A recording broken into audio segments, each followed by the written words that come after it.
Hello, Podsmashers of the internet, and welcome to another episode of Itty Bit Podsmash. Where gaming goes to grab a beer and maybe leave me hanging for a clink. Ooh. I'm getting better at that. Ring. That was a good one. We are a weekly video game podcast smashing together ideas that you care about with video games over beer. That's right, and we are your hosts, Penguin and Termite. I'm Penguin. I am Termite. And we are where gaming goes to grab a beer, so we are drinking Blue Moons again tonight because Blue Moons. Penguin had them left over from The Super Bowl. the Super Bowl. I'm having mine with a little bit of Young Living orange oil in there. And I'm having mine flat because I spilled it setting up the mics. So this is the first time we've been recording at Penguin's house in a while. Yeah, so it's nice to have. Thanks for having me here. Well, thank you for coming down because I live far away from you. Sparing you the drive. Yeah, but he just had his second kid not too long 7 months ago, and he was cool about coming down here after my kid was born. So I returned the favor for a little bit. It helps. And, your place is just better to record at, but it's fine. I'm great. This is awesome. Thank you. All right. Tonight we are talking about live streaming video games, not to be confused with streaming games over a service such as like Stadia or Project xCloud, but actually, as a culture, we have to come up with a different name. That's why I think that's why I use live streaming in our notes, because live streaming, I think, implies that people are playing the games. Yeah. Because, you can't do a different term there's no other term for streaming, torrenting games maybe, but that sounds like an illegal thing. Yeah, exactly. Anyways, so live streaming. So we're talking about basically Twitch is what we're talking about. Twitch, so the Mixer, Twitch phenomenon. YouTube. Yeah, there's a bunch of different streaming platforms which we'll get to, but the idea of someone sitting down and playing a game and other people watching them, that's what we're talking about tonight. Yeah. So, cool. Before we get into that, though, we like to get into news and updates and stuff like that. So, did you have anything you wanted to talk about? Yes, there's a big piece of news that landed this week. Ooh. I'm going to read from a Kotaku article written by Luke Plunkett. Rockstar co-founder Dan Houser is leaving the company. What? Dan Houser, who along with his brother Sam founded Rockstar and has been one of the most important figures in video games over the last 20 years, will be leaving the company next month. Didn't we do a developer profile on Rockstar? We sure did. So we probably talked about the Houser them. brothers, yep. Having been on a break since 2019, news of his departure, his last day will be March 11th, was made official today. And the article was written on February 4th. So that's when he announced it. Publisher Take-Two issued a short statement as part of an SEC filing. I don't even know what SEC is, but we are extremely grateful for his contributions. Rockstar Games has built one of the most critically acclaimed and commercially successful game worlds, a global community of passionate fans, and an incredibly talented team, which remains focused on current and future projects. Houser's last role with the company was Vice President, Creative at Rockstar. His contributions to some of the biggest video games of the modern era have been immense, serving as lead writer on everything from Grand Theft Auto 5 to the Red Dead Redemption games. He was contacted for comment, and all he said was his role, which he founded in 1998, remains unchanged. So, until he leaves. Okay, well, interesting. That's it's a big wig. You always want to assume that it's something dramatic whenever that happens, but most of the time it's probably not. It's probably just normal stuff like, I'm ready to retire or move on to a different project. Who knows? He's leaving the company. He's like straight up. I wonder if there's like a feud going on amongst the brothers. But see, that's what I'm saying. Is like it's easy to want to read drama into it when probably no drama exists. Yeah, you know what I mean? Yeah. Sometimes people just get tired, want to try a new thing, move on. Who knows? But it's kind of crazy. So the other thing that I wanted to talk about with our news section was a correction. Okay. We talked about when the Smash Bros. Character was announced. We spent a lot of time talking about how Sakurai probably chose Byleth because he's a big Fire Emblem fan. Oh, right. Yep. The correction there is that he came out with an article recently. He does a lot of interviews with a Japanese publication called Famitsu. Mm-hmm. And in that interview, he said that he did not choose the characters. Nintendo chose the characters, which he had previously said that when the DLC dropped, they were like when they first announced they were doing a DLC, he had said Nintendo chose. Oh, okay. All the characters ahead of time. So, but in my mind, it just makes it more frustrating because I could at least understand and sympathize if he chose characters he wanted, like he really wanted a Fire Emblem character and made it a reality, but he actually went on the record and said that wasn't the case. Yeah, and he's sick of Fire Emblem characters. He said he's sick of Fire Emblem characters, he's sick of Sword characters, which is crazy because how much passion and effort does he put into his work? Yeah. Like, he is known to stay up super late, to work ridiculously hard, to disappear for a while from social media and interviews to, like, work. It's kind of a known thing among him. And if he has to work on a character he doesn't like or appreciate or like even want to do, that man is something else, man. I'll tell you what. He is. He's definitely just put that much effort into something you don't even like. Yeah, he is definitely one of the most fascinating developer, like single artistic vision developers in them. But he did say that's kind of why when he does have to make a Fire Emblem character, he tries to make them kind of different. So like that's why Byleth has hammer, so like bow and lance, is because he's like, I wanted to give them something more than just a sword to play with. So have you played him yet? I have. Yeah. I don't love him. He's kind of weird for Fire Emblem character. Fire Emblem characters tend to be like mid to light. In fact, the heaviest one I can think of is Ike, and even he's like super fast for a heavy character. Byleth is kind of clunky and definitely a heavy, definitely like heavy hitter. Still fun. I mean, any new Smash character is gonna be fun to play around with, even if it's a Fire Emblem character. So I've been getting a hang of him/her, but definitely not my favorite addition. Especially I played through classic mode, and it was kind of hard because every level you have 100 HP, and so that's it's interesting. HP for the entire like campaign or whatever you want to call it. Yeah, so it's different, and I didn't do very well the first time through it. So it was fine. I thought the character was fun. Yeah, it's okay. It's okay. A run of the mill, regular, nothing exciting. Thing. Yeah, I mean, I'm glad some of the DLC characters have a lot of like Joker has that complicated mechanic with the persona and having to build the persona charge up by deflecting a lot, and Terry has all the same moves as like Ryu and Ken, where if you do the move the correct way from the fight from Fatal Fury, then it does more damage. So that's a complicated. Nice. And then Hero has his like Hero's nuts, just random, and you have the menu and selecting a random ability and firing it. And so it's so it's like 3 of the 5 DLC characters have had really complicated additional mechanics to their character. Banjo and Byleth are just straightforward Smash characters, which is refreshing. Yeah. Exactly. So hopefully Nintendo recognizes the fan backlash to Byleth. Doesn't matter. They've already been chosen. That's true. I keep forgetting about that. They have already been picked. It's already done. Set in stone. Yeah. Well, whatever. Hopefully they made more careful choice, because they made the DLC pack 1 probably before Smash finished. So hopefully they noticed the general fan attitude towards character additions and picked wisely for you can't trust the that. 6 of them. Yeah, I think there'll be another Fire Emblem character. No, I don't think so. There's no cross promotion possibilities. You know what I mean? Like they have their they did it to cross promote 3 houses. Oh, I see what you're saying. There's no additional cross promote. They can continue to cross. There could be a new Fire Emblem on the horizon. That's possible before with a new character and a new the Smash 6th Bros. one comes out. Yeah, that is a possibility. But with good. what we have now, there's no reason for them. I imagine they have other games. Mario. I imagine we're probably going to get like a Metroid Prime crossover character, which would be cool. Gosh, that'd be sweet. But anyways, so yeah, that's all about that. Do you have anything else you want to talk about? No. Yeah. I mean, we could talk about Warcraft 3 a little bit. The only news there was an update for that. Yeah, the only update for that was Blizzard did respond with a predictably lukewarm response, but the one thing they are doing is they're offering unilateral refunds to anybody who wants it. So there was like some news that was coming out that they were rejecting refunds based on, you've played too much already. And I see. They've pulled that. Like no matter how much time you've played, if you want a refund, they'll give you a refund. So neat. Probably not pre-order games in the first place, but especially not Blizzard games. But definitely, if you did and want and regret it, you can get your money back, which is cool. Other than that, though, they basically just defended all their decisions. They were like, they said that a lot of the drops and lag and stuff like that were due to the server load. But I'm like, you guys have been around long enough to understand that people are going to crush your servers the first day. You would think they would have the server infrastructure for World of Warcraft. They could leverage. Yeah, exactly. Plus StarCraft 2 and Heroes of the Storm and Overwatch. Yeah. Like, what?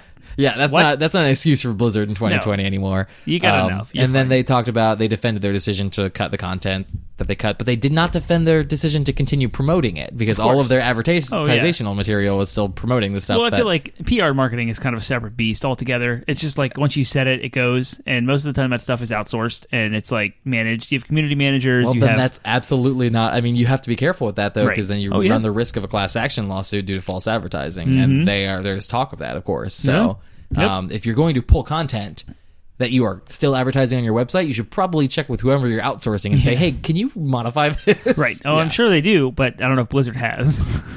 But in general, when it's just another level of incompetency Right. between Blizzard and Activision Blizzard is just demonstrating their continued incompetency in regards to this game. So we don't have to talk more about it. It's so depressing. It really is. I will say, though, that I'm considering, as a form of personal protest on our live stream, which the next one I do should be around the time this episode airs, actually, I'm probably going to fire up Warcraft. I'm going to use Warcraft 3, my disc. I'm going to install it. I'm going to keep it offline so that it can't connect to the internet, and therefore not download the update. And I'm going to just use OBS, I think, to stream the program window. And I might stream some good old-fashioned Warcraft 3 from back in the day when Blizzard wasn't a corrupt and terrible entity. And just kind of demonstrate for those who, because that's the thing, the game doesn't exist anymore in that form. Except for on the discs. Except for on the discs and offline. Because even if you install it on the discs and then connect it to the internet, log into Battle.net or whatever, it's gone. So the game as it exists in that form, you can only play it. I haven't troubleshot it yet, but I think I can get it working. Just launch the executable file, you know what I mean? And it should run. Yeah, hopefully. So I'm hoping to be able to, this week, stream Warcraft 3, Reign of Chaos. I'll just play the campaign, and you guys can watch it in its pure form. You can watch pure Warcraft. So I'm hoping to... That'd be fun. Yeah, I'm hoping to do I would that. love to jump in on that. Yeah, it'd be a blast. We can maybe local LAN. Maybe we can LAN party. That'd be fun. That would be our awesome. computers do into that Switch you have at your house. Hey, I do have a Switch. Yeah. And you got a laptop. And I have a computer. We have plenty of Ethernet cords. And lots of That'd be Ethernet cords. Awesome. That Yeah, would be we a lot of totally fun. play against each other. Oh Yeah. my gosh. Actually, I want to make that happen. Let's see if we can make, even if it's not this week that we air it, let's try to make that happen. Okay. Gosh.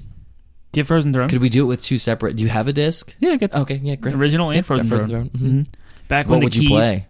What race? I was really, really good for a long time with Orc. Ooh, yeah. I don't know if I have the muscle memory for them. Or Everything not. I remember about the different races in that game was based on like the start. Yeah. Like the starting meta, if you will. And it was always undead. You could make the cheapest. They had the weakest starting units, but you could make them tons of them in Zerg. Right. Basically, they were basically Zerg Rush. Yeah, they the were. Zerg Rushers of that game. Humans had like not crazy attack, but some pretty high defense with the footmen that you could make. Orcs were the most expensive units to create. Yeah, they were. But were heavy hitters. Right. And then Night Elves were somewhere. The Night Elves, you could make the range units the cheapest. So you could make the archers. You could abuse that. Man, I used to have so many good strategies for like humans would have the shotgunners, and I used to mix up the footmen and shotgunners. Got really, really good at rushing with them, and I have a collection. Like it's all you it's just rush to get footmen and shotgunners out together, and if you can get them out fast enough, you win almost every time. I played games online with people who had some of the scummiest strategies. You could always make a hero very fast in the game. And basically what I would do is I would be building up my stuff, just doing my thing, my strategizing, and then I'd see a Blade Master, and Orc Blade Master would sneak in and start killing my wisps, and I'd be like, hey! Before I had any units out or anything, they were killing my gatherers, and I'm like, you jerk! Yep. And they could get there fast because it made them run faster. Right. Oh man, that's great. So yeah, play some Warcraft, play some OG Warcraft 3 in protest. In protest. Yeah, I like it. Not even connected to the internet. Blizzard has nothing on us. They'll get on our stream and be like, we're shutting this down. We'll be like, we stick it to the man. I want to get shut down. Blizzard, shut down Penguin and Termite. That would be awesome, wouldn't it? Yeah, that'd totally. be sweet. Shut us down. That means we're making noise, you know? Yeah. But yeah, if you want to watch OG Warcraft 3, then totally. Tune into 80-Bit Podsmash. Twitch.tv/80-Bit Podsmash. Speaking of Twitch. Yeah. That's where our Twitch is. That's where our Twitch is. And we're going to be talking about it tonight because we're launching a regular streaming show. Let's talk about it. Yeah, we'll talk about it more at the end, but our intention is to... For those of you guys who jump out whenever we start our quote unquote ad reel where I tell you where y'all can find us, make sure you don't jump out this time because we do have plans that we're going to announce at the end of this episode. So if you want to stay tuned and what's on the in and what's in the know, then you got to listen. Yep, you got to listen. So, cool. All right. Streaming on Twitch is one of our favorite things, but doing this podcast is our favorite thing. Doing this podcast is our favorite thing. Favorite things. Do you have yours? Do you want to go first? Sure. My favorite thing happened tonight on the way here. I am exhausted. I'm super, super tired. Children keep you up at night. I'm marathon training. I like cutting calories, try and lose weight. So combine all of that stuff, plus work is really hectic right now. I just got back from Indiana last week. So all of that stuff, I was like done for today. So on the way out to drive it down here, I stopped by a gas station because I saw a few commercials, including the Super Bowl, but not limited to, for the Coke Energy drink that they have. Coca-Cola has come out with an energy drink. There's 4 flavors: normal, cherry, normal zero, and cherry zero. Yeah. They didn't have any cherry zero, unfortunately, where I went. I went to Wawa, and I got a Coke Zero Energy, or a Coke Energy Zero sugar, and it was amazing. Yeah. And I used to drink Monsters, the white cans with the zero energy. Not very often. I'm not a big energy drink guy. I don't do it too much. But I think coffee has like a lot more caffeine than the energy drinks do. But the energy drinks have like the B vitamins and the guaron. They have and the that quick, ginseng. like they'll get you that quick energy. Whereas caffeine's more of a slow burn. And I don't want to be up all night tonight, so I figured a small can of Coke Energy would be good. It tasted amazing. So much just tastes like a Coke Zero? Kind of, with like a little bit of a... There's an energy taste that the I know Monsters exactly have. what you're talking about. All of them have it. They all do. It has that, which to me is fine, but it's way better than a Monster. But I'm drinking the zero sugar Monsters, which are already kind of like meh. Right. I haven't had a full sugar Monster in I don't even remember when, like 10, 15 years. Yeah. Because I used to get those big... you remember BFG? Big effing can. Like a 32-ounce can of Monster. It was in the stores. You could buy it. I used to get one of those and like pound them. I mean, I was ridiculously unhealthy. Yeah. But I don't do that anymore. So occasionally, every now and again, I'll bounce into the energy drink realm, and I'm excited about Coke Zero or Coke Energy Zero, whatever when you the heck need it's it, called. It was get good. it. Yep. Yeah, so that's my favorite thing this week. Awesome. My favorite thing is the one day every year that I become a football fan. Super Bowl. The Super Bowl. I love the Super Bowl this year was pretty good. It was amazing. It was like the first 3. I tell people, I'm like, the first 3 quarters of any Super Bowl match you watch for the commercials and the halftime show. If the game's going to be good, it's always going to be good in the fourth quarter. And this one didn't disappoint. I was rooting for the Chiefs because my people. I am 132nd Native American. Although I will say I was rooting for my grandmother's grandmother. Okay. I'm like 5 generations removed. I didn't realize there was a tie to the Chiefs and in Native Americans. Well, they're named the Chiefs. I mean, that's it. They're like, they're not in as much hot water as the Redskins are, but they're also the people are like, that name is racist. Right.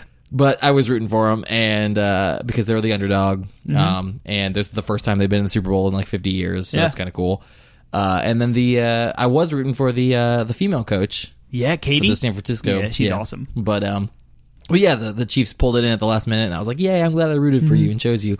But I always love the Super Bowl, just not because of the game just itself, but like I love making, like I always love making one of my dip recipes for it, and getting food. The buffalo cheese dip. This time I made I have a sausage cheese dip, so it was like hot sausage, pepper jack cheese, Rotel, cream cheese, and you mix it all up in the crock pot, and then we dip the chips in it.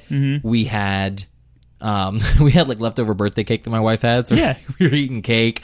My brother and sister-in-law brought over DiGiorno pizzas, so we had frozen pizza. It was a blast. And then the halftime, I enjoyed the halftime show. The halftime show was awesome. The halftime show was great. Like, can you believe Shakira's 43 years old and J-Lo's 50? J-Lo's 50? Yeah, no, that's amazing. That just blew my mind. Like, it's not only are they still attractive looking women, but like they're the physical feats that they accomplish. Yeah.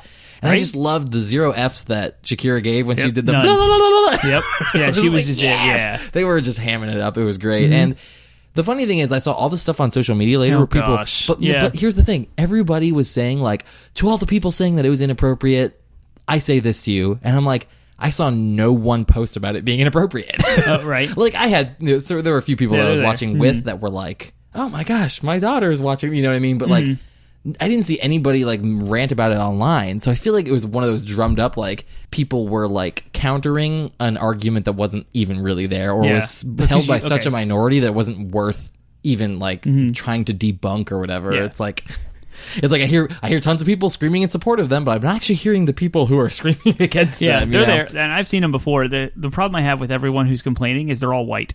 Yeah, right. And there's your 2 Latin American women that are dancing in Latin American ways from their Latin American culture. Right. With African American people adding their culture to the mix. Yeah. White people can just be quiet. Like, if you're judging someone else's performance based on your sense of culture, stop. Just like let them do theirs. It was amazing. Did you see the comparisons where like the Shakira was wearing the same outfit as her character in the Zootopia movie? Oh, really? Like, so she played a gazelle or whatever in Zootopia and wore like a red. Yeah. It looks exactly look it up. It looks exactly like what she wore at the Super Bowl. So it's kind of like, oh, it's a little like nod to that. I love Zootopia. Who do you prefer? Do you think who do you think's the better performer, Shakira or J-Lo in general? I have no idea. I'm a Shakira fan, personally. Really? Yeah, over J-Lo, for sure. Yeah. Huh. I grew up, Hips Don't Lie came out when I was in college, Right. so, like, and even though at the time I was Same like, here. pop music, screw that.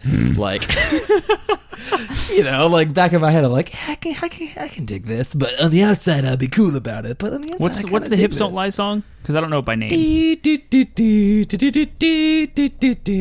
Okay, I know Wherever, Forever. That one too, yeah. That was for high school for me. And I remember the music video to that. I was a high schooler, and that music video is no different than the halftime show. And I was in high school. How long ago was that? Anyway, since you brought it up, I had to get on my soapbox. That's fine. It was a great halftime show. What I loved about the Super Bowl was that each team was extremely good at something different. Yeah. The defense for San Francisco was awesome, killer. and their running game was on point. Mm-hmm. The Chiefs, 40-some yard throws. Mm-hmm. Like, Mahone was just hucking them across the field. Both teams got insane interceptions. Yeah. There were insane number of interceptions. It was so good. It was really a very good dynamic and compelling game. And I truly threw in the towel, like, in the third quarter. I was like, the Chiefs fell apart. They did. They were done. They were just like getting crushed by that defense, and then they just pulled it together in that last quarter. I was like, oh my gosh, so good. Yeah, that's the kind of Super Bowl I like. Yeah. So. And since the last 6 out of the last 10, I believe, had the Patriots in it, and I was constantly when the Patriots always not Patriots, right? And they suck away all the fun. Yeah, they're like, you want them to lose so badly that when they're not losing, all of the fun of the game is gone. Like the Patriots not being there was just a sigh of relief and a breath of fresh air to a football game. That's very true. It was awesome. Yep. So I just loved everything about the Super Bowl. It was fantastic. Nice. So cool. It sounds like it was one of your favorite things too. Yeah. Awesome. Well, cool. We can move on to our last segment. Smegment? What is a show? Smegment? Okay. I'm probably going to cut all this. We're going to move on to our last segment, which is DLC. I wish we could do like a Super Bowl level. There you go. Light. And then a guest star, like someone just walks in and is like, yo, wow, wow. That's what I want. DLC. DLC stands for downloadable content because we're both named Daniel, but we go by Penguin and Termite. So it is downloadable content. It's a little side extra conversation we have that may or may not have something to do with our main topic. And I'm making this up on the fly, so here we go, because I didn't plan ahead of time. Yeah, all right, let's go. Pick a video game character. Ooh, I got one. Okay. You want me to say it now? Yeah, say it now. Samus Aran. Samus Aran. All right. From Metroid. Samus Aran has a live stream. Ooh. What is she live streaming about? Castlevania. She's playing Castlevania? Yeah. She's like, I want to get as far away from my reality as possible. Oh, I was thinking of Metroidvania. Right. But that's the irony is she's trying to get as far away from what her reality is, ends up playing the exact same game with a fantasy with a fantasy coloring.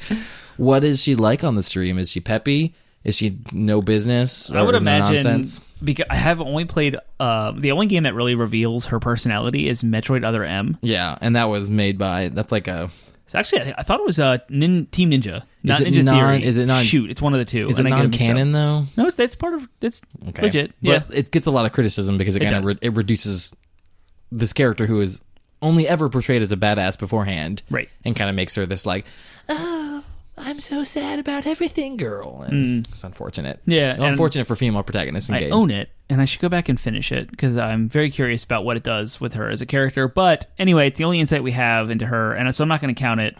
I'm not going to count it. I feel like Metroid Prime 4 will fix a lot of problems that game introduced. I hope so. With but she's character. very business, and all the other games, like there's 3 Metroid Primes, there's like 4 gets the job done. Metroid games. There's 1, 2 Super Metroid, like Metroid Fusion, and yeah, she's just very business. She's just there to do her mission, but she has a heart and she cares because she takes in this Metroid. She was sent to hunt the Metroids down, and there's one left. It's like a baby that finds her as a mom, and so she kind of cares for this. So she's got that nurturing aspect to her that shows like she has a soft side. None of this is done through dialogue. It's all just actions in the game.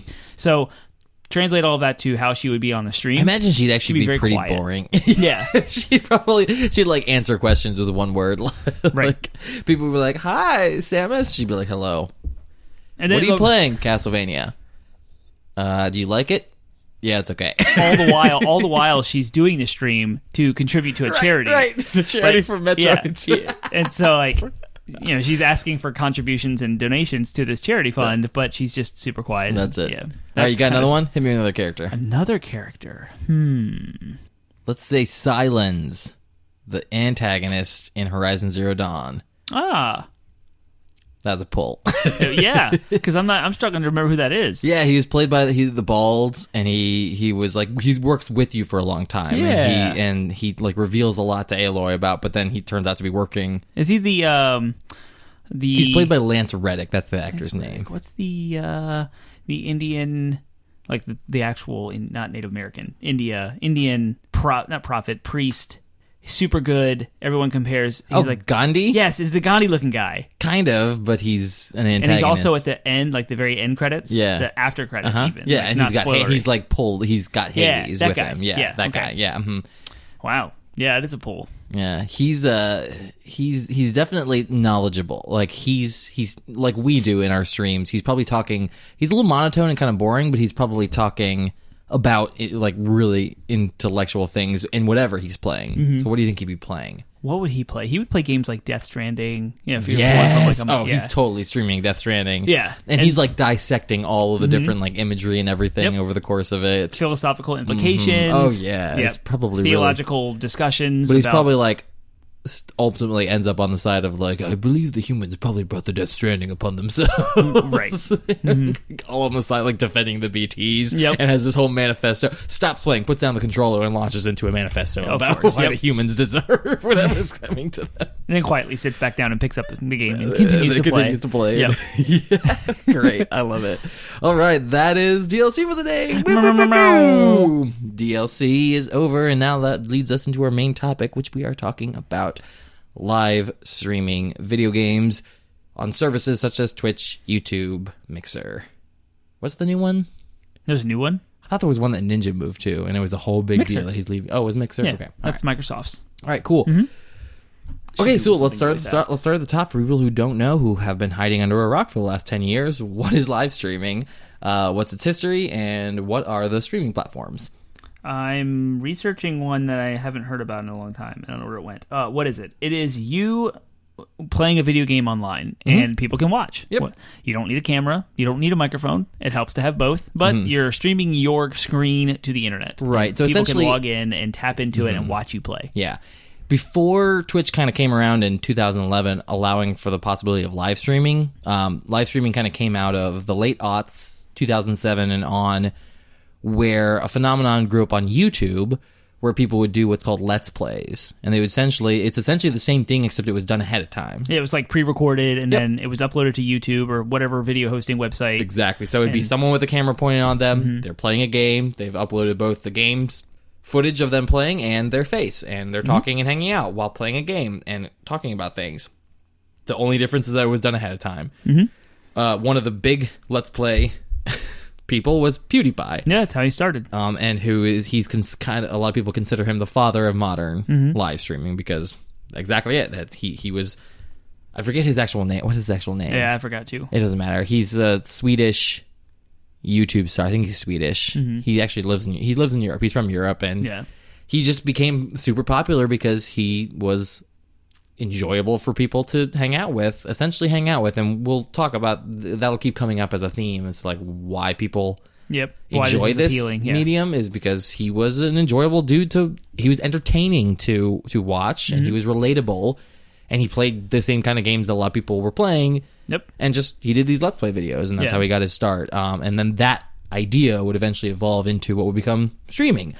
So it was really just waiting for internet infrastructure and technology to get to the point where you could just live stream someone, which is just exactly that. It is, you're streaming the video like you would on YouTube, except instead of it being pre-recorded, it's happening live. So you're able to, the big advancement with that Twitch introduced in 2011 was being able to chat with them live and send them messages live. And then they could respond immediately to your feedback or to your comments, or completely ignore you depending on what you were talking about.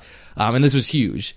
This is super innovative. Yeah, that was definitely the evolution of the entire movement. Started off with Let's Plays, pre-recorded, canned, like scripted almost, edited, even post-processed. Like everything you could think of about a video that was what Let's Plays were.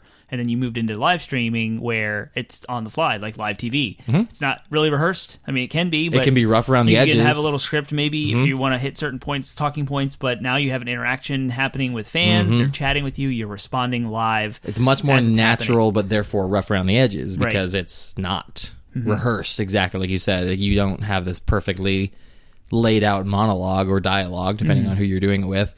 Instead, it's just kind of like, okay, and so people stutter. They say a lot, you know, and whereas we like to clean up a lot of that stuff in our podcast. If you watch our live stream, you're going to hear Penguin go all the time, because that's what I do when I'm verbally processing.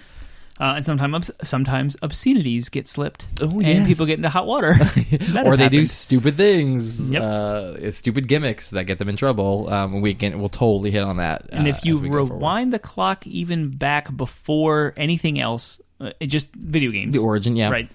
Couch co-op is kind of where all this started. Having your friends over, or watching your brother or sister play, or watching your parents play. Yeah, that's really where it has its roots, because that was the original appeal. A lot of people have fond memories of watching their brothers play games. Some they're not even interested in playing. They just want to watch. I know my son, who's 4 years old, loves to watch me play games, and when he plays a video game and it gets stuck, he'll give up quickly, because he's not having fun. It's like he's losing or falling or dying. You play Mario, and he's like, "You do it. I want to watch." And I'm like, okay, well, I'll show you how it's done. This is how you do it. And then he learns that way, and then he gets better, and eventually he wants to play for a longer period of time. Now he's playing a lot more. I mean, I remember watching him just briefly when I was over there at your house last time, and I was like, he's so much better than he was a year ago. You know, when he was 3, he was just like, I can jump. Right. And that's it, you know? And now he's actually doing the levels, and that's awesome. Yep. And I've even had him playing by himself. Yeah. I want to hit some stats before we move on from this. Actually, let's talk about platforms real quick first. So Twitch is obviously the big one. There's YouTube. You can stream on YouTube. You can stream. There used to be a YouTube Gaming, which was the whole platform behind it, but that's gone. But I think it's merged into their I'm not 100% familiar with how YouTube Live works. I mean, it's the same. I mean, it's the same as you pull up. It's the same as Twitch. You pull up a YouTube video, or you pull up a YouTube live stream, and it's live, and you can. It's just like Twitch. I mean, you're using whatever capture. The screen on Twitch is the same thing as a YouTube screen. Capturing, all the processing of the capturing of whether it's the gameplay or whatever is either being done by a third party or being done by the built-in PlayStation. You know what I mean? So it's doing all the actual heavy lifting of creating what's on the screen. You can't stream from PlayStation to YouTube directly. You can only stream to Twitch directly. Oh, interesting. From the PlayStation. Interesting. If you want to go to YouTube, you got to have... Is that like a partnership thing then? Yes. Okay, yeah. Right. Because when PlayStation 4 first launched, 2013, they had Ustream. And no one used Ustream. It was this thing that that's what I was looking up at the beginning of this conversation. I was like, what happened to Ustream? It's an IBM streaming platform now. Oh. It's not really associated with gaming at all. It looks That's like funny. it's for like collaborating with meetings over, companies can use it as a thing. But anyway, so YouTube exists, but it requires more of a PC. It's not native on the consoles. Facebook, I think, has a streaming platform. Yeah, they do. I know they have live streaming in general, but I believe you can. They were trying to push for more gamers to get on there as well. If there's a thing with live streaming, you can use a capture card, and you can put your game up there. So if it's YouTube or Facebook, but I think Facebook pushes because they'll show you like who's live streaming. Because on my Facebook feed, for example, there's always a window that's like people are streaming these games that you are interested in. You know, so it knows that I'm interested in games, whether it's spying on my conversations or whatever. It knows that I'm interested in it and we're talking about it, and it'll say these games are being streamed right now. Go check it out. So I think that's built into part of the push for more gamers to get on there. Mixer, as you were saying. Microsoft's. They came out, and it's a really high quality platform it was exclusive to Microsoft, but it's also, to the console, the Xbox One, but you can also get to it through PC. So if you want to stream anything to it, you can use OBS, Open Broadcasting. OBS. Open Broadcast. What's the S stand Service? For? Maybe that sounds right. That's a. Usually, if there's an S in there, it's probably service, software. Software, maybe that's it. Yeah. But that's a program you can run on a computer, and you can hook up a capture card. A capture card. What is that? That's an HDMI receptacle, so you can hook up anything to it: a Switch, a PlayStation, an NES Classic. Yeah, it just takes the input and then it pushes puts it on the out. computer, and the computer format. with running OBS will pick that up as. We used a capture card for when we streamed Link to the Past, and then my computer died, and it's up there somewhere. It's in YouTube, in the YouTube space. Penguin's first time playing Link to the Past. Our intention eventually is to get one. Yep. Is to get one for ourselves. So if you want to help make that happen, we're not begging for money here, but if you want to help make that a reality, get in contact with us. We'll figure out a system, something to do. Eventually, we'll have a Patreon or a tip jar or something like that. Those are coming. But in the meantime, if you're just like, hey, I want to help make that a reality now, get in touch with us. We'd be happy to talk about it. So, absolutely. But we have one that we borrowed from our church. So if anyone's listening to it, we stole it one night to, right. to stream Link to the Past. No, that one was actually borrowed from my work. Oh, that's right. That's right. I always forget because they looked exactly the same. They do, yep. Elgato is the brand. There's a ton of different brands out there, but Elgato is the one that we're familiar with and that we've used. That's the most before. accessible one. It's easy to use and it's cheap. And it's everywhere. You can find it at Best Buy, Walmart, and stuff like that. Yep. Cool. Any other platforms that you're aware of? Not that I know of. I forgot about Facebook, so good pull for that. You can definitely do some stuff on Facebook. Yeah. I have not figured out if there's a way to stream on multiple platforms at a time. I don't think there is. There's definitely a way.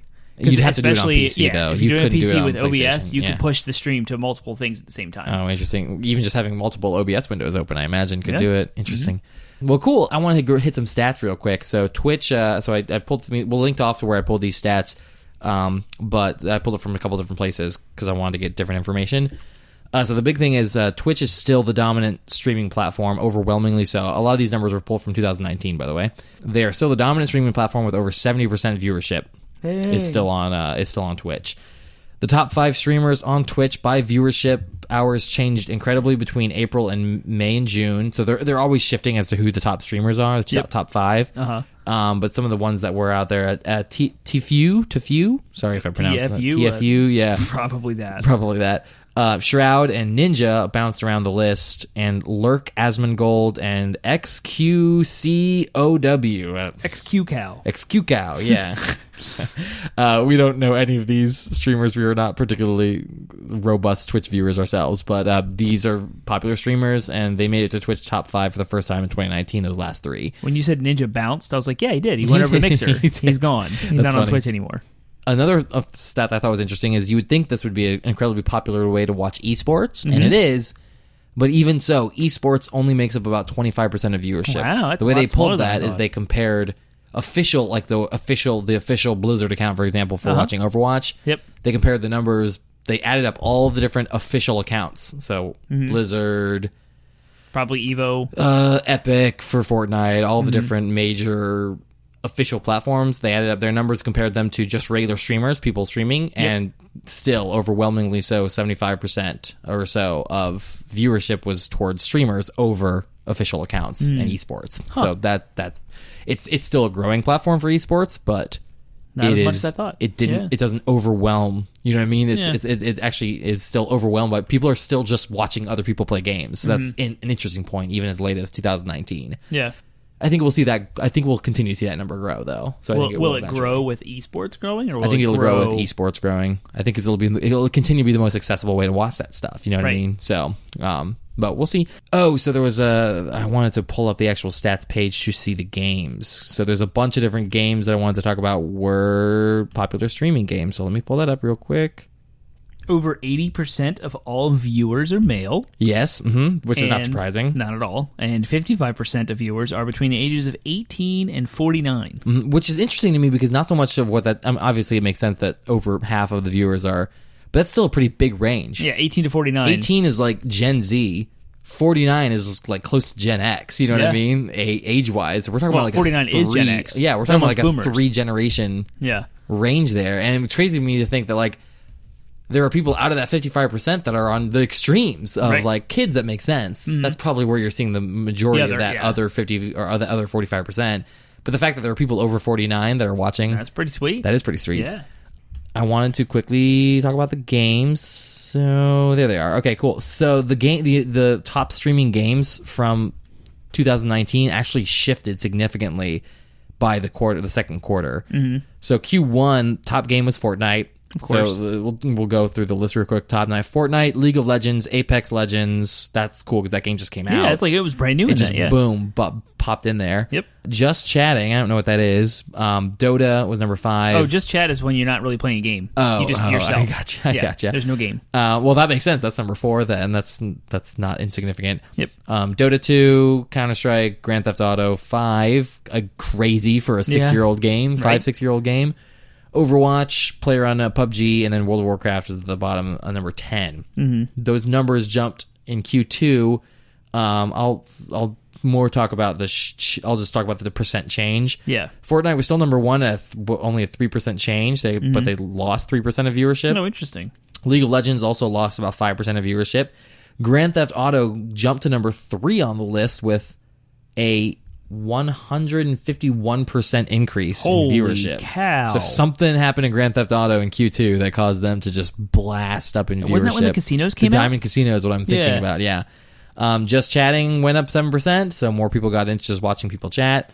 Dota dropped 19%. Counter-Strike dropped another 19%. World of Warcraft, not surprisingly, jumped up 64%. Was Pretty that the huge advent jump, of and that was when Classic came out. Yep. They dropped, that summer, they dropped a new patch, so people were watching the race. So that was the Ajara patch. And then they dropped WoW Classic a few months later. So big jump for WoW. Overwatch got a 15% boost there, but still was number 8. Hearthstone. That's because of Blitzchung. Jumped onto the list. I blame Blitzchung for that. Probably. Hearthstone jumped onto the list, and then PUBG is now number 10 with a 4%. Wow, that game's still going strong, huh? Apex Legends fell off completely. Apex Legends went from, that was another big change though. Apex Legends went from 3 to not on the list of top 10 at all in Q2. So I'm curious to see what it is now. Flare up, because Season 4 just started, or is about to start. Yeah. So that's just I just wanted to mention the actual games that were on there. Yep. Cool. Awesome. Our next question is the big one. What influence has streaming had on gaming culture? That is the nuts and bolts of this entire conversation, right? It's probably why our audio listeners are here. And that is, like, how in the world has this affected things? Why is it here? Why is it so popular? How does it make so much money? There's so many questions around it all. But I go back to your list of games again. Sure. Because this is, I think, the answer to our question. How has streaming influenced video games? That's the primary answer. These lists of games that you have rated that are the top, like the most watched games are also the most selling and the most lucrative games. Yep. And so who in this capitalistic society is going to, what is going to drive your game? Money. Where can you get money? Watching people play games. Yeah. So they're going to make games that are conducive to streaming, that are fun to watch, that have enough mechanics built in, that give you enough diversity and variability in play style. You see no single player. No one's streaming Red Dead Redemption 2. Right, yeah. No one's streaming Death Stranding. Borderlands, Star people Wars are Jedi streaming Fallen. those games, and people are watching those games, but they're not on the top 10, yep, right? Exactly. Because those are the same thing. Like, if I go play Star Wars again, I could start a new game in Star Wars. It'll play out exactly the same way, and the only variability is what I bring as a player to there. But the game itself doesn't have anything in it that hooks like streamers. Yep. It doesn't allow for that. Well, and think about, the kind of downside, dark shadow of that is games are now being designed for streamers. Exactly. Not for the average player. That's what I was alluding to. Yep, exactly. You want to make money. You want to make money, so you're targeting this small minority of players, and their priority is not to play a good game. Their priority is to get viewers. Right. They want a game that will get them viewers. So they want a game where they can, quite frankly, they want a game where they can troll easily. Yeah. They want a game where they can goof off. Right. And that's why that's why in Fortnite, you see kind of a sandbox emotes and you see just goofy stuff all the time because people get a kick out of that. Viewers get a kick out of that, more importantly. And streamers can exploit that for viewership. Yep. And I love that Borderlands 3 exists because the whole premise of that entire game is kind of it's to kind of like parody or satire the whole streaming culture. And they did it, ironically, they've actually added to the technology, allowing the stream watchers to partake of the loot and do the Twitch interactions with the players. Like, you can affect the boss, you can boost the boss, and increase the loot rate for the player. You can get your own loot, and you can see your players' like stats outside of the gamer, like bringing up a menu. So those are new innovations that are coming out now that are influencing game development. Right. Yeah. So there's some, we don't want to paint a entire picture of doom and gloom. I would also say that in a lot of ways, what was happening in the gaming industry in 2011, you saw with the rise of mobile fastly overtaking AAA gaming. There was definitely some fears of that. I would argue that Twitch came along in a lot of ways, saved the AAA gaming industry, because it's way more fun to watch someone play a game that's got fully rendered models, good graphics, a good online infrastructure, and isn't bogging you down with microtransaction windows popping up every 30 seconds. And so, in a lot of ways, I'm not going to say Twitch single-handedly saved the AAA gaming industry, but I will say it definitely made AAA gaming more popular because it was more fun to watch. Yeah. And so all the games on this list, there's only one that I can see on the list of Q2 that's a mobile game, and that's Hearthstone. So everything else is some form of AAA game. Right. And so, because they're more fun to watch. And so I think in a lot of ways, that drove up sales, that drove up interest, and really helped the AAA gaming industry along in regards to... Yeah, we saw the market crash of 2008, which led... mixed, I mean, you marry the idea that the economy was doing terribly in 2008, no one had money to spend, mixed with the idea of mobile gaming and free to play, and you have this race to the bottom, getting a huge player base, super cheap because the game's free, so you can get millions of players day one, and then try to nickel and dime them with very small microtransactions and make money. At the same time, like you said, in 2011, we had the platforms for streaming also kind of doing the same thing, and cell phone streaming was becoming popular because you could just stream from your phone on the go wherever you were, and the consoles were doing the same thing. So that's when like the free-to-play games started to come out, and people got smart, developers got smart, like we can make more money if we bolster the quality of the game, make it free, and allow them to stream it. Trickle all the microtransactions in, take a cut of the streaming money from Twitch, from YouTube, from Facebook, and they're just pocketing hand over fist cash from all of it. And everybody wins. Everyone's making money. Yeah. The streamers are making money, the developers are making money, and the consumers are having fun. Yeah. I mean, it really got people, I think, another thing is like it gave some more legitimacy to, because of all that money just going everywhere. Yeah. It gave more legitimacy to gaming as a culture. It definitely added to it, for sure. It definitely gave more like, this is a thing that is important, that people are treating as important. Yep. And gave people an avenue of fame, if you will, for better or for worse. It gave people an avenue to kind of like aspire to and be creative. So it definitely include like, there's an influx of creativity with the way people were playing games, the kinds of games that people were playing, and just a vast amount of experimentation and community. It was another avenue by which people could engage with one another, especially as the internet drove more and more people physically apart.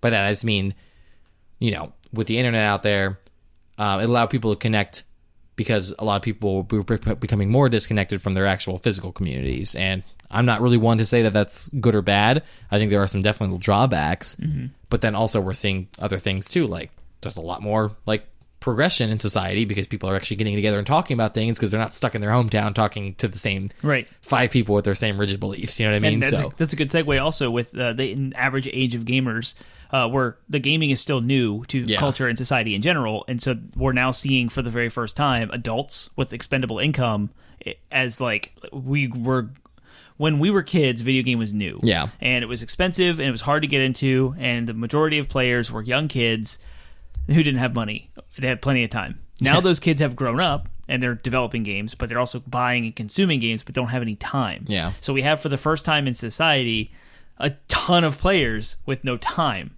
And so they're itching to watch someone play games. I know someone at work who watches games. Like, I don't have time to play them because they take hours and hours and hours, but I can watch. So I can have it up on a screen at work or at home in the background, and I can just watch the game happen, and I don't have to actually commit any time to it. And then they feel like that. I mean, you can still pick up a lot from, you can get a lot of the senses to a game just by watching it. You know what I mean? You don't have to have your hand in a controller to get the feel of a first-person shooter, or to see the story of the new BioShock, or to figure out what Death Stranding, you know what I mean, to experience Death Stranding. Like 90% of that experience is just being a part of it. Only a small amount is actually physically controlling it and interacting. And you may say, oh, well, the players don't have choice when they're watching someone else. Well, the fact that they can chat means they actually do, in a lot of ways, they can at least affect what the choices that the streamer makes. Also a good segue to talk about a major phenomenon that happened at the early onset of Twitch. I know this is kind of out of order. No, go ahead. But Twitch Plays Pokemon was a massive thing that happened over a long period of time. And it actually created like religions and politics because there was one side of the... So what is it? First off, it was a game of Pokemon that was hooked up to allow people to input... inputs, like on the D-pad and the A and B. It was Game Boy, it was Pokemon Red or Blue, one of the first, and it allowed people from the internet like you and me could log in and press A or press B or start and go into the menu and do things. but collectively over millions of people doing all of this at once, which was just erratic, random, like which inputs would actually go in. Right. So they completed all of Pokemon doing this, which was crazy to even think about, that you can go through an entire game with ridiculous random inputs, but it was done in such a way where people started organizing themselves into almost political regimes. Yeah. On one side you had like anarchy, where all inputs mattered, they were all the same, just let them all in. And then you had democracy, where people divided and voted on which inputs would count over others. Yeah. And so you had this like conflict happening, and all of it was just organic. Like it just happened. Yeah. Because people, when you get a bunch of people together, that you throw in toxicity, you throw in like everyone's opinions and everyone wanting desires and all these things, and that's what you get. And this happened all over Twitch. That's awesome. Like, and it's great for Pokemon. Like, and that's the thing to keep in mind. Like, any developer can shut anything down they want at any time. They can force Twitch basically to pull any streams of any game. Right. But why would they? I mean, in most cases, why would they? Because in this case, it was huge for Pokemon. There was a movement for Nintendo specifically where content creators had a ridiculous like rules to follow for YouTube for a long time, and they recently relaxed some of those rules. That's good. That's not surprising with Nintendo either. Yeah, their image is so important. It's like Disney. It's even more surprising that Twitch Plays Pokemon even happened because it was Nintendo. But it's free publicity. Why would you not let people So you've gotten into a little bit of this. We talked about influence, but you've gotten into we've touched on many of these reasons, but I wanted to kind of hit on really quick because this is a question that people will ask. Why do people watch live streams instead of just playing games themselves?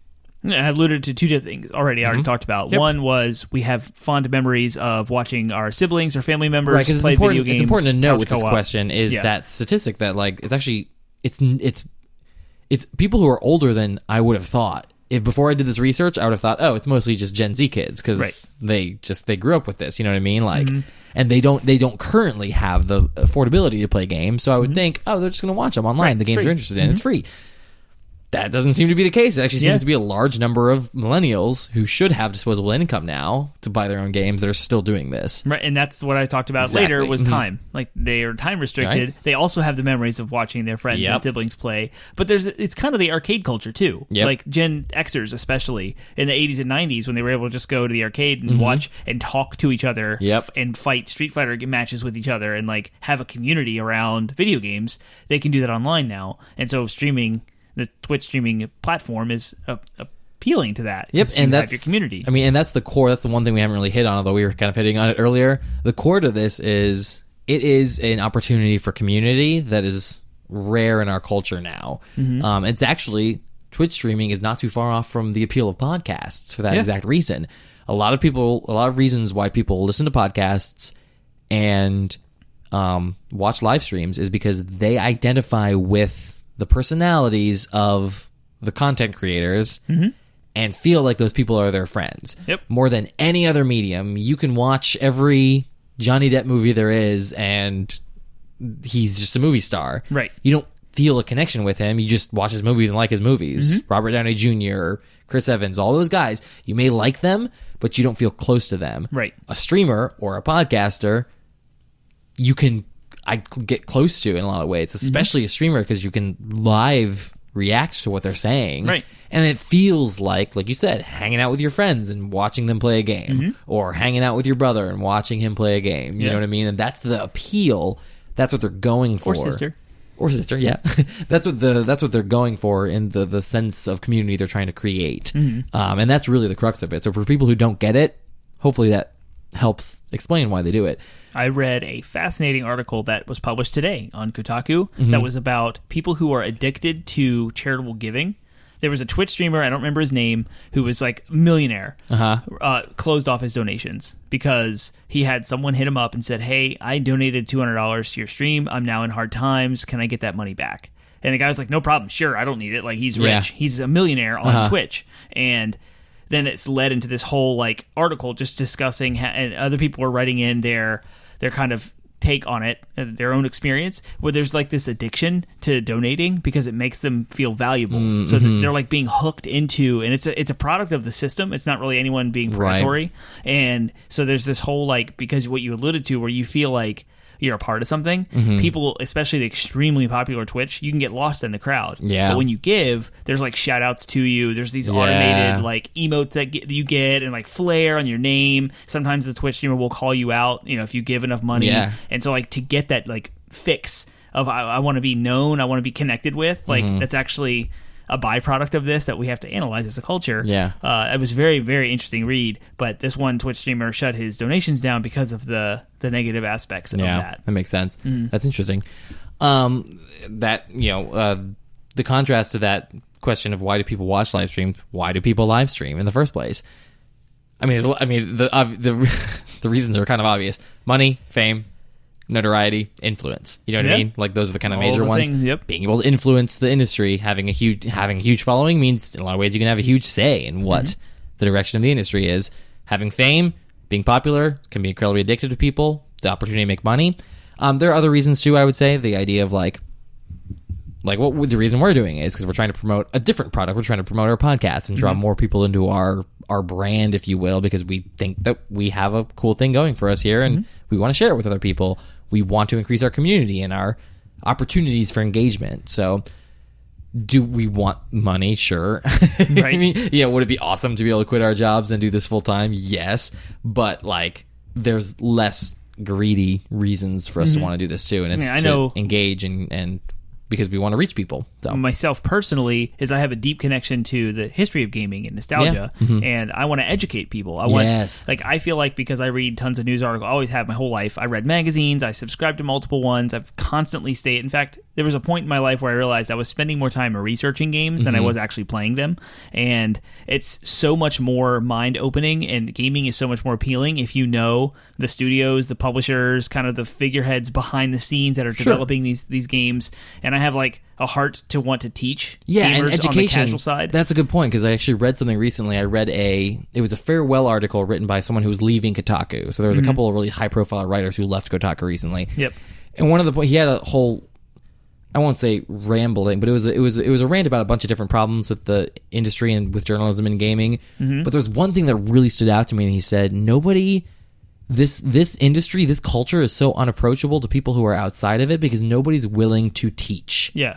And so I that's something that's been resonating with me in the past month or so. That's is like what I wanted to do since I started this. Exactly. And that is something that we have a heart for, is like we want to be approachable to people who are not gamers, because we think that gaming is something that's worth people enjoying who may not initially enjoy it. So yeah, I think that our stream could be an opportunity for us to educate and continue to advance that education and teach. So that's why when I play a game, I want to talk about its developer. I want to talk about the history of that developer and the pedigree for the game that we're currently playing, and maybe history in the genre, etc. But our gaming topics that we have, our whole podcast, our whole structure is centered around that very thing. Yeah. And we have approachable topics that aren't super, super nerdy. Well, they are, but it's like we had a conversation about personality types in video game choices. Yeah. Like, that's super appealing to someone who doesn't really know video games but loves personalities types. And wants to see where the two connect. Yeah. Right. Is gaming an art? That was our first opening flagship episode. We talked about relationships, like how gamers are in relationships with our wives. We had that conversation a couple Valentine's days ago. Right. And that's maybe there'll be a wife or a husband who is married to a gamer that might find that topic appealing. Exactly. The idea is to be a low barrier of entry for folks who are not gamers but want to learn more about them. And that's the whole point of a lot of our things like deep dives and stuff like that, and genre profile or developer profiles, is to also be like, hey, here's a breakdown of these things if you don't know what they are.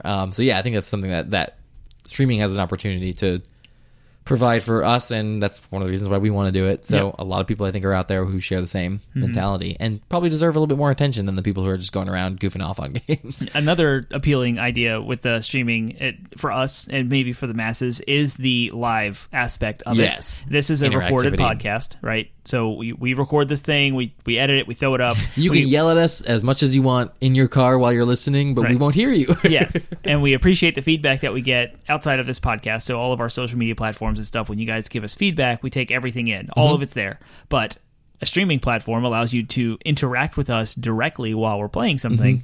And that's not possible on this podcast. It's not possible in a lot of platforms, in a lot of different forms of media.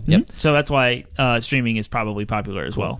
I wanted to talk a little bit about, we have hit on a few of them, but I want to talk a little bit about the drawbacks and the dark side of live streaming culture a little bit with a lot of time we have left.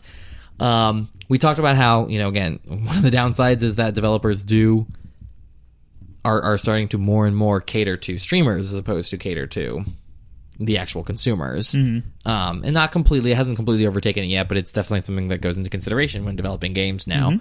That's, I would say, a drawback. But I think the big ones are, number one, streamer priorities are about getting views over game health.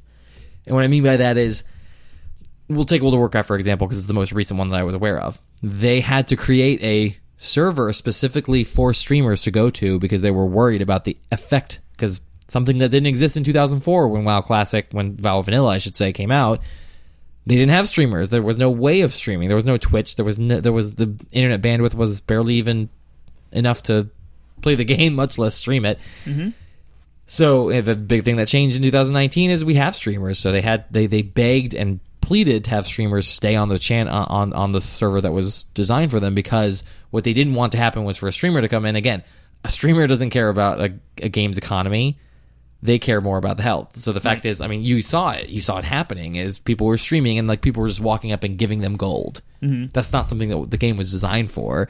Is for people to just throw away. They don't care because they're goofing off with their friend. They're goofing off with their buddy Asmongold, so they're going to toss him.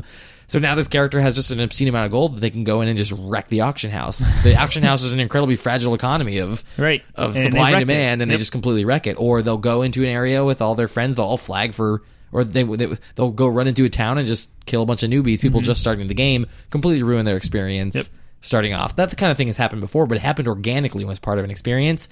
Now it can be at the whim of one person.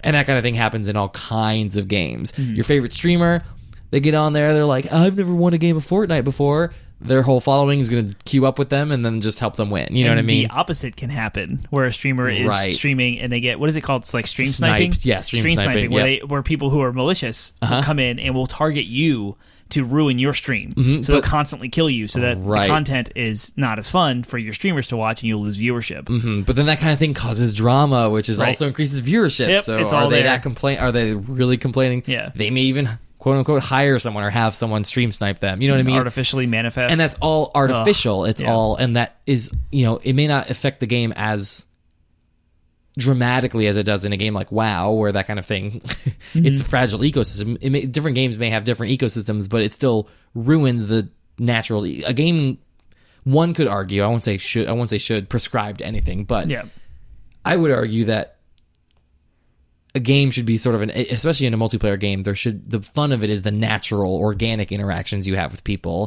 as opposed to manufactured ones. And that's where it's that's where it can get tricky with live streaming. I think that can be definitely a huge drawback. And then the even more worse drawback and the biggest dark side is bad or toxic behavior can often go unpunished, and so a lot of streamers begin to view themselves as untouchable. They won't shut down my stream because I bring them so much money. There were people, there was one streamer, I don't know what she was streaming, but there was one streamer who said, I could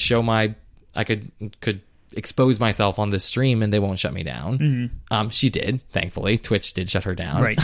But it's that idea of someone, I am so famous, I'm so important that they won't touch me, is a bad thing for the culture. It's a bad thing for people to be exposed to, period. And is definitely damaging, I think, to not only the streamers themselves, but to the community around them and the community outside of them. And they just, they'll do terrible things, not just in real life, but it affects beyond. They'll harass people. They'll abuse people. They'll bully people just to get views. They will do it inside games and they will do it outside games. Swatting. I was going to say, swatting is a hugely terrible thing, and streaming has exacerbated it. So basically, swatting is where they get your information somehow because they're watching a live stream, and maybe you accidentally give your information, or they get it through illegal means. The dark web, they buy it. And then they call the SWAT on you. They call the police on you and say something along the lines of they've got hostages, something that would merit the SWAT team coming to your house. And then, and people have gotten injured, people have gotten killed by having the SWAT called on them, because that's what the SWAT team does, is it's no nonsense. And yeah, it's arguably one of the worst things you can do to another human being, and it's a big problem. And it's all came up because of gaming. It sometimes it's in the context of like, oh, this person beat me in this game, I'm going to screw with them now. Sometimes it's in the context of a stream. Oh, the streamer said something I disagree with, or I just don't like them, so I'm going to call this one. They're too successful. I want to knock them down. Exactly. Yep. So yeah, so that kind of all of that just kind of comes as a result of streaming culture. That doesn't mean we should shut down streams, but it is just something to be aware of. Yeah, there's some growing pains in this because it is new, and so it's in its immature kind of state. And there are rules that are executed in certain ways for one people, like a racial slur comes out, and Twitch will ban them and like lay down the hammer. But then someone over here is naked, and they don't do anything about it. And there's just weird, like, what kind of objective rules can you apply to what stream? How do you even enforce these things? Like, right, and then there's like someone reporting, and there's the ramp up effect. Is like, when do you get in and ban them early when they start exhibiting these behaviors, or do you let it grow? That was a big thing with PewDiePie. Yep. They kept letting him get away with smaller and smaller things, and then eventually he had people like he would like flash to his viewers or whatever, and one of them he basically told them to hold up a sign that said "Death to Jews," which is awful and terrible, and that was the straw for them. But it should have never gotten to that point. Right. More disciplinary, like, yeah, you're right. It's growing pains, but like, one of the things streaming needs to figure out is how to discipline people and how to discourage that kind of behavior early, so it doesn't get to the point where you need to shut them down. It's a mess. So again, not a reason to stop streaming, but you know, there are, like anything, there is a dark side. There is sort of an underbelly of the culture. Not to mention, just like a video game company, streamers can take advantage and be predatory towards their viewers. I think it's one of the things that Borderlands was lambasting with the whole our Iridium tier followers. You know what I mean? It's they will have these ridiculous things where it's like, how much are you really getting for your value? Are you just giving them money for the sake of, like, what are you giving them their money for? Right. And that goes back to the article I was talking about earlier, where people were just giving because they're addicted to being called out or famous. And some streamers will be good enough to shut that down. Others would be like, sweet, give me money. Right. Yeah. And some streamers are even, like, bad. Like, they'll say, I make more money than your parents combined. Like, this is quoted. Streamers actually say things like, I make more money than your parents combined. Your $100 means nothing. Yeah. And someone just gave you $100. Right. Like, and there was, they love seriously. to wield their influence like a hammer sometimes. Not all of them, again, we're speaking in general terms, not all of them, but there are some bad apples out there, and there's some big name ones too. There was one streamer, this kid who got banned for Apex, I think, for using an aimbot. Oh yeah, I heard about illegally. That. Yeah, like straight up, it's against the terms. He got banned from Apex Legends forever, unilaterally. And then Ninja came to his defense and was like, "There should be special rules to apply to streamers." Like, no, there shouldn't. Wow. Absolutely not. Yeah, he came out and said basically we should be privileged because we bring so much views and viewership. And it's like, dude, get off your high horse. You're a video game streamer. I'm sorry. I don't want to diminish that. I don't want to diminish your success. But at the end of the day, you don't deserve special privileges just because you're important, quote unquote. Like, no, sorry, get off your high horse. Yeah, and I think that's great whenever Twitch does come down on somebody who does something like a racial slur or whatever. Like, I love that because that's a company showing a, like, posterity against immoral behavior, regardless of the influence that they bring or the money they bring, because that's the problem. I bring, X millions of viewers to your platform and X amounts of millions of dollars, so I'm above the law. No, you're not. Boom. Yep, exactly. Yeah. Some people might see that as the big guy going after the little guy, but it's not. It's really because they're not really always little guys. You know what I mean? So, and the law needs to be the law. It needs to be applied unilaterally to the player who's just, I want to get a little bit of extra XP this week. I'm going to use an aimbot. To the player who is I'm just trying to play around with this to get more views. Doesn't matter. You broke the terms. Cool. We're running a little bit over, so I don't want to talk about, I just want to talk about one question. Is streaming just a fad, or is it here to stay? Do you think it's just a byproduct? Here to stay. You think it's here to stay? Yeah, it's been ingrained. I mean, it's been around since, it's been 9 years now. It's done nothing but get bigger. It's done nothing but make more money. It's done nothing but advance. Like, the technology's getting better. Yeah. Stadia is kind of the next step. Like, looking to the future. Yeah, I would say if things continue the way they are, it's going to stay. I could imagine circumstances where it would dip in like anything. It could always dip in, people could just stop caring and stop watching and kill an industry overnight. But I don't see that happening. I think it is. I think all things considered, despite its dark sides that we just dipped into, and despite some of the negative things that come out of it, it overwhelmingly brings more good than bad, and at least for a lot of people, and therefore I think it's going to stay. And I said, Stadia is the future. No, I misspoke. Stadia is flopping and failing miserably right now, so I don't want to say that. The ideas that Stadia brought to the table where are the future, where you can have a game that you're playing and you're streaming to your audience, and they can seamlessly just click on it and jump right in because the game is being rendered on a server somewhere else, not on your PC, not on your console, and so it allows for like instant jump in, no patching or downloading or installing, just like you jump into a game that's already running on a server somewhere. That's kind of where I think the future's headed, and this stuff isn't going anywhere. Like it's just gonna get more advanced. Borderlands 3 is the one that has now the hooks into the Twitch streams to allow the watchers to stream interact, to actually influence the game. Yeah, you can like buff the bosses to the streamer, etc. So that's it's not going anywhere. It's not a fad. I agree. It's here to stay. At least for now, at least for the short to midterm, it's definitely here to stay. Yeah. So, and I don't see the industry moving away from it for a very long time. Yep. Cool. Well then let's wrap up. But in wrapping up, let's talk about our plans. We have plans. We are officially announcing.